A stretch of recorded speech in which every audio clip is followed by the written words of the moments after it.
Look at that vibrant yellow color, a delicious aroma, so creamy, succulent chicken. Oh, the ultimate curry. Hi everybody and welcome to my kitchen. It's me, Manny from Manny's Made at Home. I've said it before and I will say it again, I absolutely love a curry. Today we're going to be making one that only takes about 20 minutes to do, and it's so good, you won't believe it can be done so quickly. We're going to be making a delicious chicken korma. Let's look at the ingredients that we're going to need. As usual with my curry recipes, make sure you check out the playlist, it'll be linked up here. I'm going to start by cooking some rice. And by the time the rice is done, everything else should be ready as well. So I've got some rice and water going into my rice cooker. I'm just going to let that cook for 20 minutes or until done. Next, I'm going to marinate our chicken. I've got some chicken thighs here, which I've taken the skin and the bones off, and I've cut them into bite-sized pieces. I'm going to add them into my bowl. And I'm going to go in with a little bit of salt. I got some turmeric and some plain yogurt. And I'm going to mix this all together using a wooden spoon.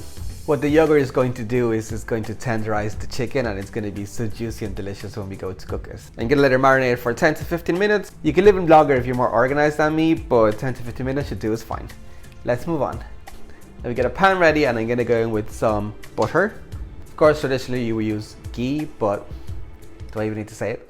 I'm going to melt that down. And then I'm going to add in my onions. And we're going to cook these down on a medium to low heat until they're nicely caramelized and reduced. Okay, our onions are ready now. They look beautiful and reduced so much. You don't want to take them too far though, because they might become a bit bitter then, and that goes throughout the rest of your curry. But we're looking fantastic here. So we're going to go in and add in our ginger and our garlic. Stir them through and cook down for 2 to 3 minutes. We just want to get rid of the harsh flavor from the garlic. Next, we're going to go in with all of our spices. Cumin, ground coriander, garam masala. I've got 3 cardamom pods, some turmeric. I'm going to toss this around and toast them a little bit. I'm also going to add some cinnamon sticks, cloves, and bay leaf. I'm going to add in some sliced green chilli. This you can tailor depending to your taste. If you don't want it too hot, add less. And now I can go in with the chicken. Stir around, and we're going to cook until the chicken is sealed. I'm going to go in with some chicken stock now. This will just intensify the flavor. I'm adding in some ground almonds here as well. I have seen recipes where you'd add raw cashews as well, and then you can blend the whole thing. Now I'm going to go in with my coconut cream, and this is where our sauce starts to take shape. And now I'm just going to cover this and let it simmer for a while until the chicken is done.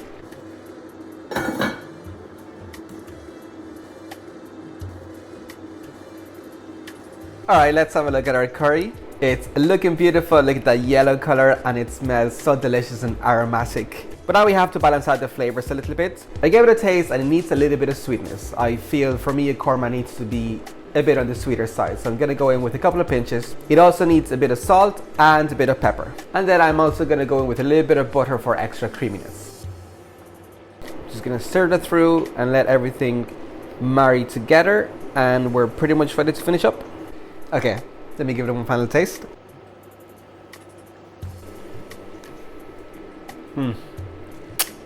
That's beautiful. We need a bit of freshness, so I'm going to go in with some fresh coriander. I'm going to stir it through, and we're done.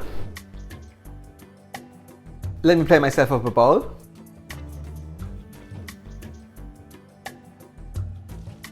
It needs an extra sprinkle of fresh coriander. And that's our beautiful chicken korma. It's time to give it a try, and I am salivating, so let me just go right for it. I want to get a little bit of rice and some chicken and sauce.